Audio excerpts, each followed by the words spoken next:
يا حامل القرآن. أعوذ بالله من الشيطان الرجيم. رسول اللہ صلی اللہ علیہ وسلم کو حکم ارشاد فرمایا گیا کہ اذا قرأت القرآن فاستعذ باللہ من الشیطان الرجیم. تو وہی صراط مستقیم جس پر گفتگو ہو رہی تھی کہ یہ قرآن مجید صراط مستقیم ہے، اس کو کھولنے کے لیے، اس صراط مستقیم کو سمجھنے کے لیے بھی ضرورت اس بات کی ہے کہ ہم شیطان مردود سے اللہ کی پناہ میں آئیں. اللہ تعالیٰ ہماری حفاظت فرمائے گا تو ہم قرآن مجید سے بھی ہدایت اخذ کر سکتے ہیں، ورنہ وہ تو یہیں بیٹھا ہوا ہے.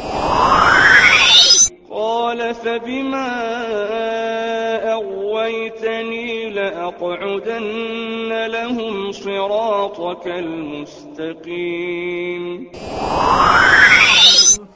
ولا تجدو نارمل مضارع ہے، وجدہ یجدو، ولا تجدو، اور تو نہیں پائے گا اکثرہم، مفعول ہو گیا. کن کو نہیں پائے گا؟ موسٹ آف دیم کو، ان کی اکثریت کو کیا نہیں پائے گا؟ شاکرین. یہ دونوں نصب کی حالت میں ہیں، اکثرہم بھی نصب کی حالت میں. ان کو نہیں پائے گا، کیا نہیں پائے گا؟ شاکرین، شکر کرنے والا. تو یہ تنذرا یہ باب افعال ہے. اگر تفعیل ہوتا تو درمیانی حرف پر شد ہوتی، اور اگر باب مفعلہ ہوتا تو بیچ میں الف ہوتی. کیونکہ نہ یہاں پر الف ہے نہ درمیان والا کلمہ مشدد ہے، لہذا لتنذرا یہ باب افعال ہے. لتنذرا تاکہ آپ خبردار کریں، واحد کے صیغے میں، یعنی حضور صلی اللہ علیہ وسلم سے کہا جا رہا ہے تاکہ تم خبردار کرو. اللہ الرحمن الرحیم. فوسوس لهما الشیطان لیبدی لهما ما وري عنهما من سوآتهما وقال ما نهاكما ربكما عن هذه الشجرة إلا أن تكونا ملكين أو تكونا من الخالدين وقاسمهما إني لكما لمن الناصحين. فوسوس لهما الشيطان ليبدي لهما ما وري عنهما من سوآتهما. فا حرف عطف ہے. وسوسہ یہ رباعی کا فعل ہے، ماضی کا صیغہ ہے، واحد مذکر غائب. شیطان اس کا فاعل ہے اور نمایاں سامنے پڑا ہوا ہے حالت رفع میں الشیطانو. اور لہما یہ جار و مجرور ہے. وسوسہ اندازی کی ان دونوں کے دلوں میں شیطان نے.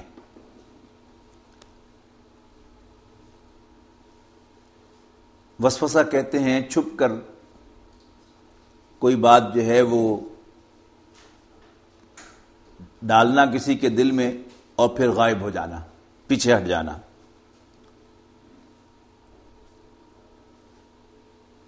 فوسوس لہما الشیطان، پھر شیطان نے ان دونوں کے دل میں وسوسہ اندازی کی، ان کے دلوں میں کنفیوژن پیدا کیا.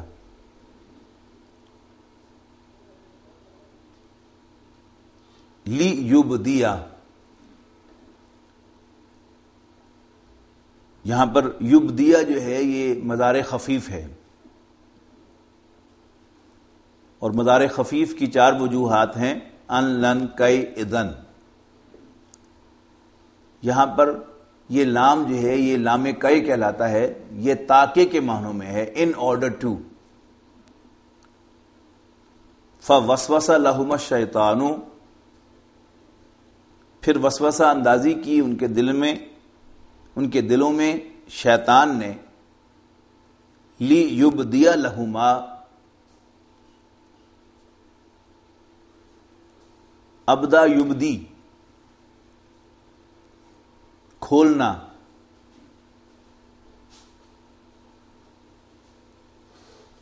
تاکہ کھول دے، ظاہر کر دے. یہاں بھی نوٹ کیجئے گا کہ علامت مضارع کی پیش یہاں پر ظاہر کر رہی ہے کہ یہ باب افعال ہے. اور یاد دہانی کے لیے علامت مضارع صرف 4 حالتوں میں پیش کی ہوتی ہے، ان میں سے ایک حالت مجہول کی ہے، لیکن اس میں شرط یہ ہے کہ اس میں عین کلمہ جو ہے وہ زبر والا ہونا چاہیے، جو یہاں نہیں ہے. دوسری وجہ باب تفعیل ہو سکتی ہے، اس میں عین کلمہ مشدد ہوتا ہے، جو یہاں نہیں ہے. تیسری وجہ باب مفعلہ ہو سکتی ہے، اس میں عین کلمے اور لام کلمے کے درمیان الف ہونا چاہیے، جو یہاں پر نہیں ہے. لہذا یہ باب افعال ہے. لی یبدیا، تاکہ کھول دے، وہ لہما، ان دونوں کے لیے، یعنی ان دونوں پر.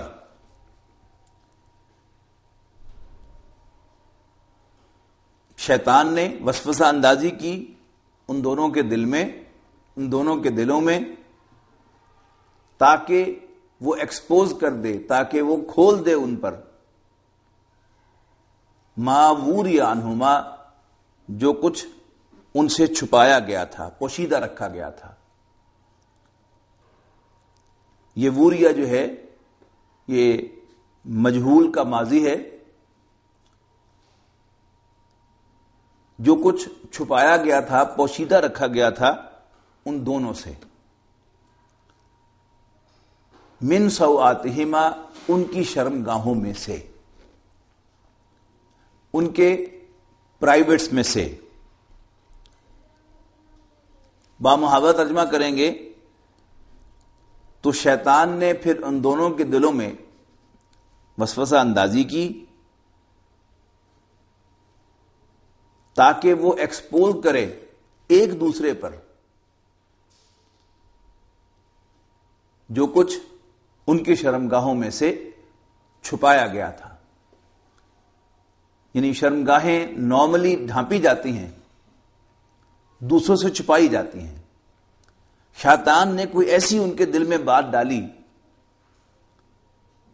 کہ جس کے ذریعے سے شیطان نے پلان کیا کہ میں ان کی شرمگاہیں ایک دوسرے پر ظاہر کر دوں، ایک دوسرے پر کھول دوں. وقالا، اور کہنے لگا، ما نہاکم، اب یہ وہ جو وسوسہ ڈالا اس کی ایکسپلینیشن آ رہی ہے یہاں پر. ما نہاکما ربکما، نہا ینہا یہ ثلاثی مجرد کا ماضی ہے. نہا،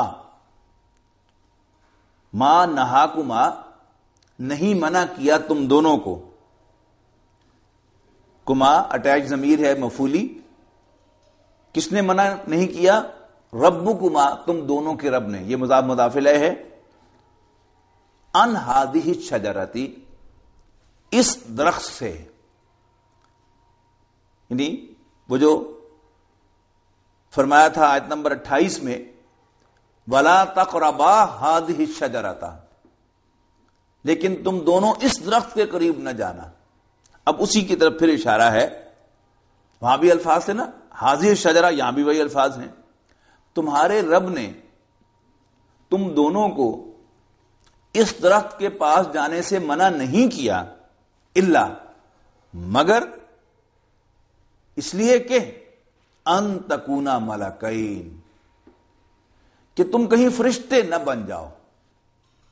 کانا یکونو کی جو خبر ہوتی ہے آپ جانتے ہیں کہ وہ حالت نصب میں ہوتی ہے، تو یہ تکونا جو ہے یہ فعل مضارع میں مثنی حاضر کا صیغہ ہے. ان تکونا، lest you both should become, کیا؟ ملکین، اینجلز.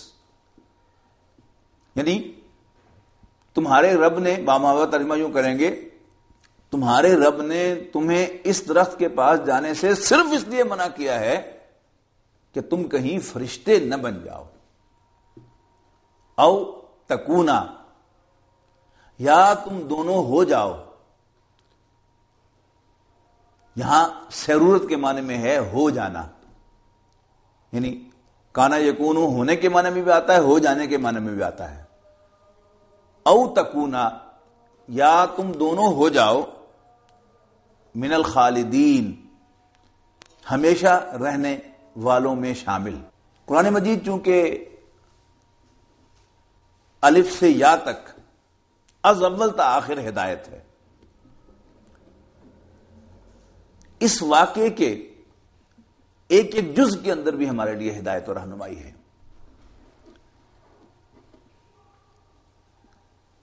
ہمارے ہاں عام طور پر کاروباری حلقوں کے اندر باپ اپنے بچوں کو کاروبار کی ٹریننگ دیتا ہے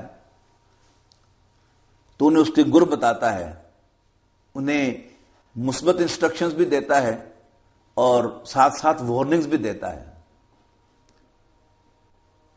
کوئی بوڑھا باپ اپنے بیٹوں کو نصیحت کرتا ہے کہ بیٹا فلاں کاروبار میں ہاتھ نہ ڈالنا اور فلاں پارٹی کے ساتھ ڈیلنگ نہ کرنا، لیکن جب وہ بزرگ فوت ہو جاتا ہے اور اس کے بچے کاروبار سنبھالتے ہیں تو عام طور پر وہ اپنے آپ کو زیادہ ہی عقل مند سمجھنا شروع کر دیتے ہیں اور بوڑھے والد کی، مرحوم باپ کی انسٹرکشنز کو بھول جاتے ہیں، بلکہ ان کو نظر انداز کرتے ہیں کہ ابا جی تو بس ویسے ہی کریزی تھے اور اوور کاشیس تھے، انہیں تو پتہ ہی نہیں تھا کہ کاروبار کیا ہوتا ہے۔ اس کے بعد جس پارٹی کے ساتھ انہوں نے ڈیل کرنے سے منع کیا ہوتا ہے، اسی کا کوئی نوجوان آ کر ان بچوں سے دوستی کرتا ہے، اٹھنا بیٹھنا شروع کر دیتا ہے۔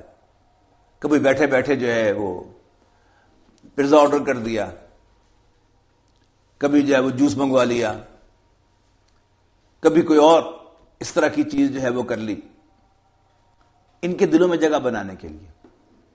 پھر کوئی چھوٹی موٹی اپرچونٹی کاروبار کی بتائی جس میں انہوں نے انویسٹ کیا تو اس میں ان کو فائدہ ہوا۔ پھر جب وہ دیکھتا ہے کہ یہ پوری طرح ٹریپ میں آ گئے ہیں، پھر وہ ایک دن ان سے سوال کرتا ہے کہ اللہ بخشے چچا مرحوم کو، بڑے نیک آدمی تھے، یعنی نوجوانوں کے والد، لیکن سمجھ میں نہیں آتا کہ انہیں میرے بارے میں کیا غلط فہمی تھی، تمہارا کیا خیال ہے کہ میں تمہارا دشمن ہوں؟ تو اب وہ ٹریپ میں آئے ہوئے نوجوان کہا کہ نہیں نہیں یار، تم تو ہمارے بڑے محسن ہو، تم نے تو ہمیں فلاں کاروبار میں گائیڈ کیا تھا تو ہمیں بہت سا گین اس میں ہوا تھا۔ تو اب وہ نوجوان ان سے اسی کاروبار میں انویسٹمنٹ کراتا ہے کہ جس میں انویسٹ کرنے سے ان کے والد نے ان کو منع کیا تھا۔ نتیجہ کیا نکلتا ہے؟ والد کا عمر بھر کا تجربہ،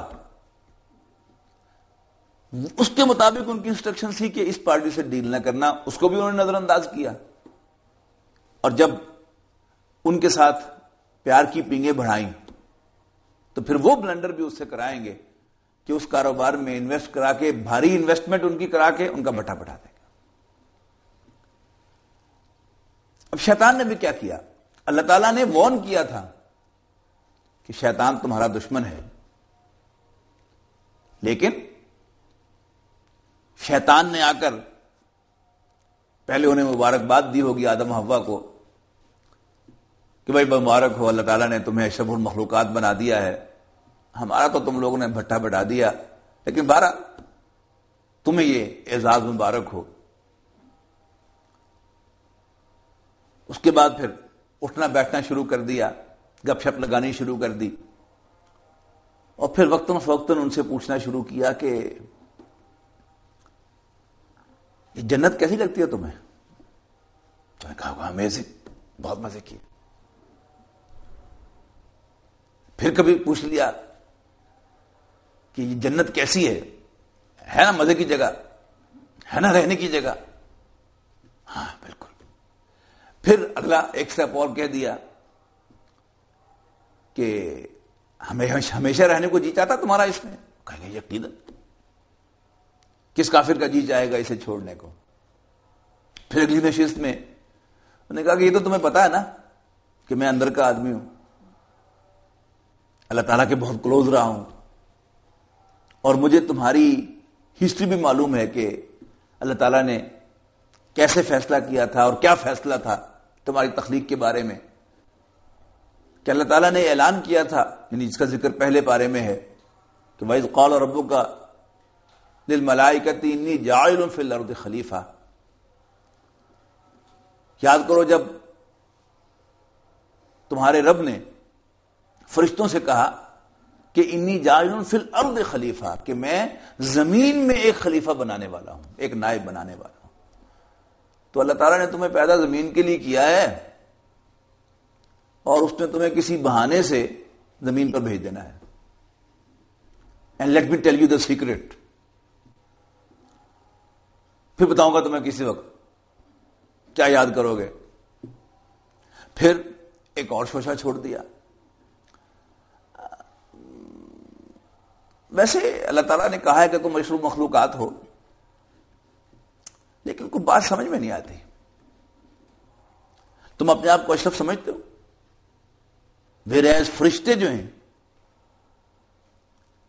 ان کی موومنٹ بڑی سوئفٹ ہے، ود ان نو ٹائم وہ ایک جگہ سے دوسری جگہ، آسمان سے زمین اور زمین سے آسمان پر چلے جاتے ہیں، ویرائز یو کانٹ، تم نہیں کر سکتے۔ پھر وہ اپنی شکل بدل لیتے ہیں جو تم نہیں کر سکتے۔ بس پھر ایک وسوسہ، اسی کو کہتے ہیں وسوسہ، کہ ایک شوشہ چھوڑا اور اس کے نتیجے میں کنفیوژن کریٹ کر دیا، اور یہی سب سے زیادہ خطرناک ہوتا ہے گمراہی کے لیے، کہ ان دا فرسٹ اسٹیپ پہلے انسان اس میں کنفیوز ہوتا ہے، پھر جا کر نافرمانی کرتا ہے، پہلے اسٹیپ پہ کبھی نافرمانی نہیں ہوتی۔ تو یہ وسوسہ جو ہے یہ وہی ہے کہ ایک بات کہنا اور پھر پیچھے ہٹ جانا، کہنا پیچھے ہٹ جانا، کہنا پیچھے ہٹ جانا، یعنی کنفیوز کر دینا اگلے آدمی کو، اور وہ جو اس کی ڈٹرمینیشن ہے ٹو اوبے اللہ سبحانہ و تعالی، پہلے اس میں کمی پیدا کر دینا، اس کے بارے میں کوسچن مارکس پیدا کر دینا۔ تو شیطان نے ایسا ہی کیا، یعنی ان سے پہلے متوجہ کیا کہ یہ بڑی مزے کی جگہ ہے، ہمیشہ رہنے کی جگہ ہے، obviously you would like to stay here forever، اور دوسرا یہ کہا کہ اللہ تعالیٰ نے مجھے تمہیں یہ نام تو دے دیا ہے اشرف کا، لیکن تھوڑی سی کمی رکھ دی ہے تمہارے اندر۔ اور وہ جو پہلے ایک شوشہ چھوڑا تھا کہ یہ تو تمہیں پتا ہے کہ میں اندر کا آدمی ہوں اور مجھے سارے راز معلوم ہیں، پھر کبھی تمہیں بتاؤں گا راز کی بات۔ اب they are already inclined to listen from him, to hear from him۔ اور پھر اس نے اب یہ بات کہی کہ تمہارے رب نے تمہیں اس درخت کے پاس جانے سے اس لیے منع کیا ہے کہ تم کہیں فرشتے نہ بن جاؤ اور کہیں تم یہاں پکے نہ ہو جاؤ۔ اور آج آپ کو معلوم ہے کہ کوئی تھرڈ ورلڈ کا آدمی کہیں ویسٹ میں جاتا ہے اور وہاں کی جو امیزنگ لائف ہے اور وہاں کی جو گلیمر ہے اس سے متاثر ہوتا ہے۔ اب اس کا جی چاہتا ہے کہ میں واپس انڈیا نہ آؤں، واپس پاکستان نہ آؤں، واپس بنگلہ دیش نہ جاؤں، بلکہ یہیں پر سیٹل ہو جاؤں۔ اب وہ سوچتا ہے کہ کیا کیا جائے۔ اب کوئی اس کے دل میں وسپر کرتا ہے، وسوسہ ڈالتا ہے کہ ایسے کرو، یہاں پر کوئی بچہ پیدا کر لو، اور جب تم ایک امریکن بچے کے یا برٹش بچے کے باپ بن جاؤ گے تو پھر تمہیں بھی سٹیزن شپ مل جائے گی۔ وہ کہتا ہے نہیں یار، میں تو پہلے سے شادی شدہ ہوں۔ وہ کہتے ہیں یار چلو ایک کڑوا گھونٹ بھر لو ایک دفعہ، یہ جھوٹ بول لو، پھر فَتَكُونُوا مِن بَعْدِ الصَّالِحِينَ، اور اس کے بعد حاجی بن جانا۔ یا ویسٹ میں کون سا حرام ہے؟ تم کوئی گرل فرینڈ ہی بنا لو اور اسی سے کوئی چائلڈ پروڈیوس کر لو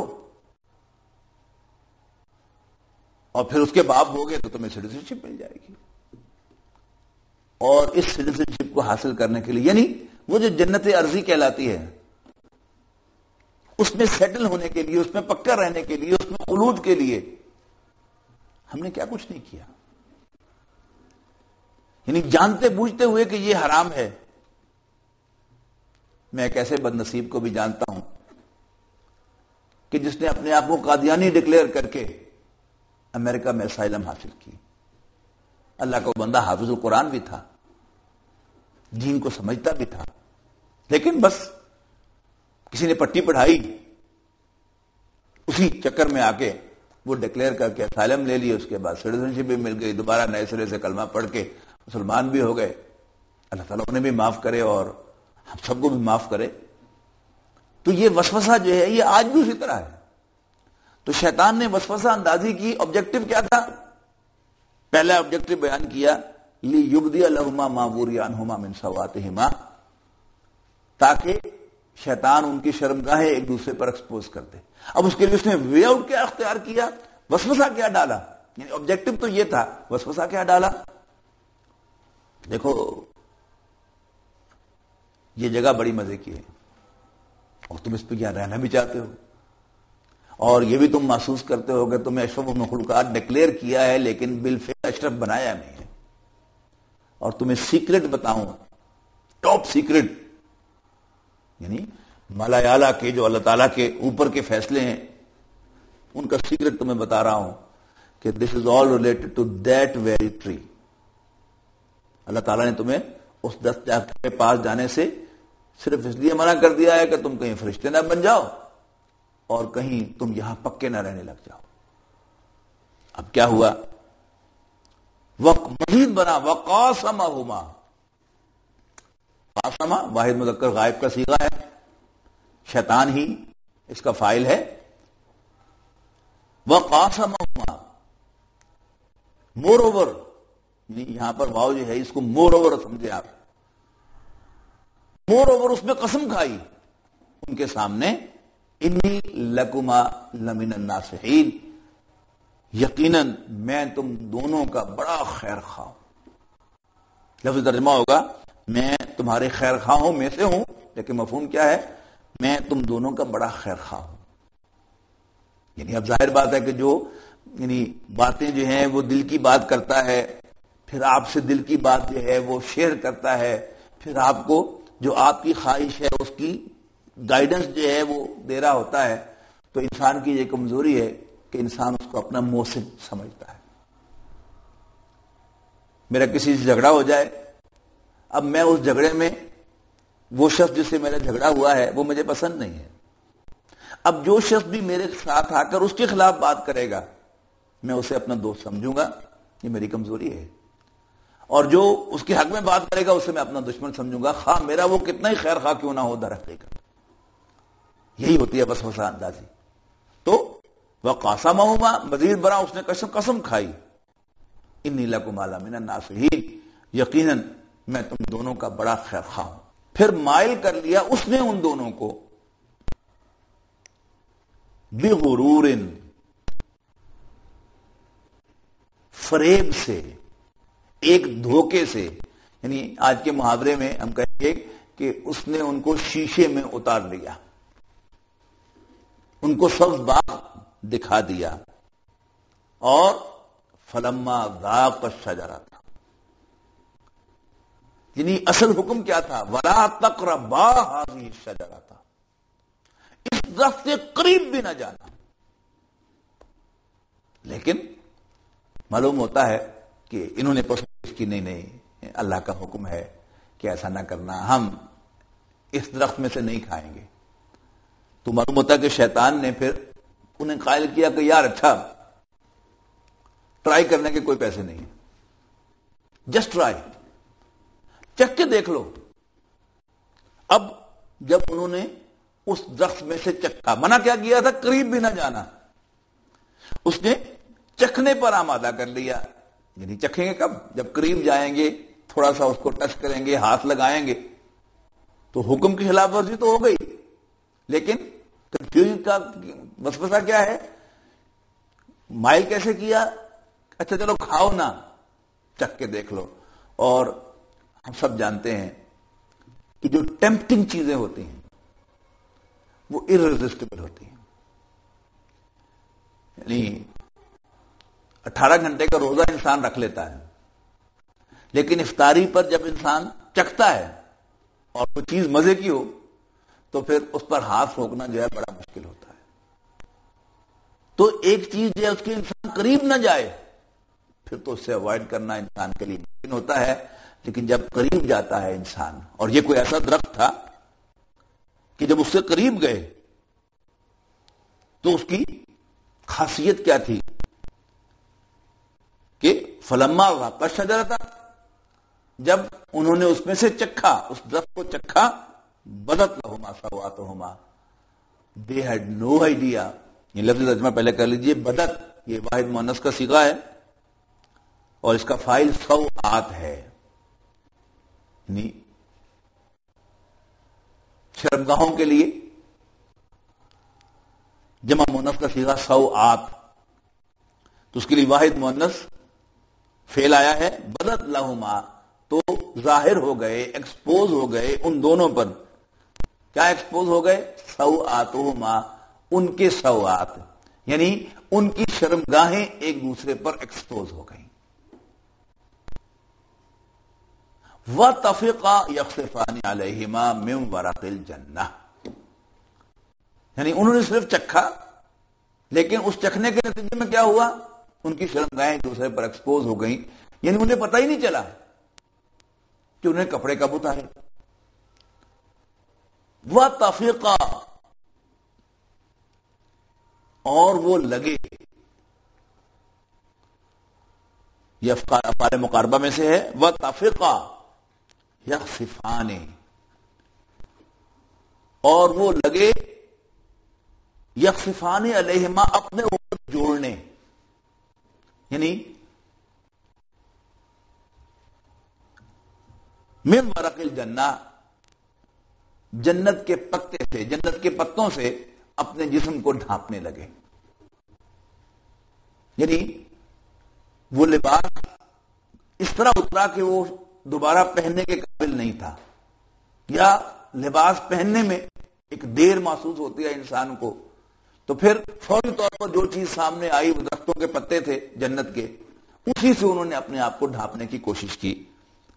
فلما ذاقا الشجرۃ بدت لہما سوآتہما وطفقا یخصفان علیہما من ورق الجنہ، تو وہ لگے اپنے جسم کو، اپنی شرمگاہوں کو جنت کے پتوں سے ڈھانپنے۔